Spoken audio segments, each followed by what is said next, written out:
finish things up here with Nebraska coach Amy Williams. Coach, if you'd like to make an opening statement, that's the question. Okay. I felt like this, we're disappointed. We've made it our goal to try to protect home court and to win at all costs here at Pinnacle Bank Arena. We had an amazing crowd. It felt like a tournament game atmosphere. Just so thankful to Husker Nation for all of the support and coming out on this Sunday to pack PBA. Disappointed that we didn't come away with a win, but I really feel like there were some really valuable things that happened in today's game, some positives, some things for us to continue to grow on, and just excited to see how we respond. What were some of those positives? Well, I think some of the positives are defensive game planning and, our desire to start with their point guard and try to slow things down. And I thought that Britt did a really good job on Jelani Cambridge, but it was going to be a team effort and kind of a lot of people giving some attention to try not to give just direct line drives to her. And I thought for the most part we did that for most of the ball game. We wanted to, they're very aggressive off the dribble, so part of our desire, just committing to our game plan, finding ways to kind of stick to what we wanted to do. But I thought they had some upperclassmen, some seniors, Taylor Theory in particular, who just made big plays. I think she had hit maybe 12 threes on the season in 17 games coming up to this one, and then hit 5 in this game. And I thought she just made big shots in big moments for them. And Madison Green made free throws down the stretch, and I thought that their upperclassmen just did a good job of making a few extra plays in the ball game, and that was kind of the difference. What was Ohio State's defense able to do in that third quarter when they got that kind of key run there at the end? Yeah, I thought they got a few key turnovers that they were able to transition into points. And for the most part, I was really proud of our ability when they forced teams into 25 turnovers on average, and then we had 13 turnovers. I thought we did a pretty good job of handling their press in the backcourt, but just some untimely turnovers out of timeouts or dead balls or whatever, where we would turn it over and they could go get some run out points right there that I think gave them a little bit of a lead. But our team didn't quit.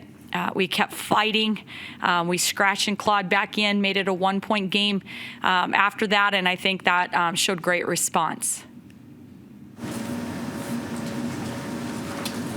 Britt mentioned just everyone having her back, even though shots weren't falling, and just the grit and the effort to still have a chance at the end. Just what does that say about this team? Or maybe it's not the best shooting performance tonight, but you guys are still in it, even with a minute left. Yeah, that's one thing I'm proud of. That's one thing the girls talk about. They take great pride. I love the way this team loves each other, and I think that a player like Britt Prince can feel that from her upperclassmen, from her teammates, that type of support, that I've got your back, and that matters. I think it just matters, and it allows for a player like Britt. I just think the maturity at a young age to be able to say, okay, maybe I'm not scoring it the way that I would like to, but I can still impact this game. And I thought she really did impact the game, both defensively and with just, playmaking abilities. But I think to be able to know, like, I still have to rebound, or I can still do some really good things by just getting tips and deflections. And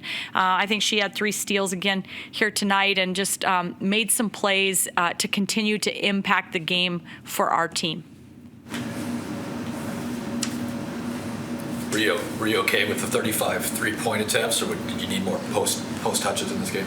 I think I would have, obviously it's hindsight right now looking back on it. I would love to have seen more paint touches, more post touches. I think Lex did a great job of demanding the basketball. They were really helping from the weak side very hard.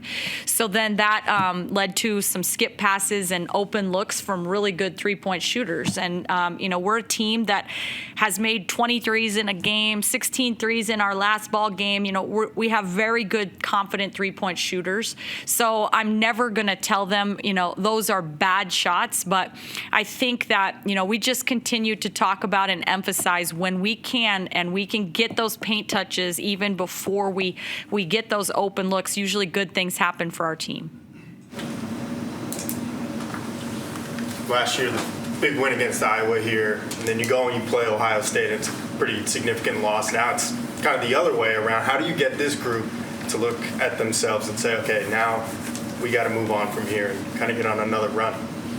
Yeah, I think, we're going to be disappointed about this. We're going to learn from it, and then now we got to take it back on the road, and it's not going to be easy, and we understand that. And I think the best thing about this team is that they're not hungry for easy. They're just hunting for, make me sharper, make me better, make me more skilled, help me to give a little bit more, not so that it's easier, but so that we can overcome. And that's what we'll have to do on the road at Purdue.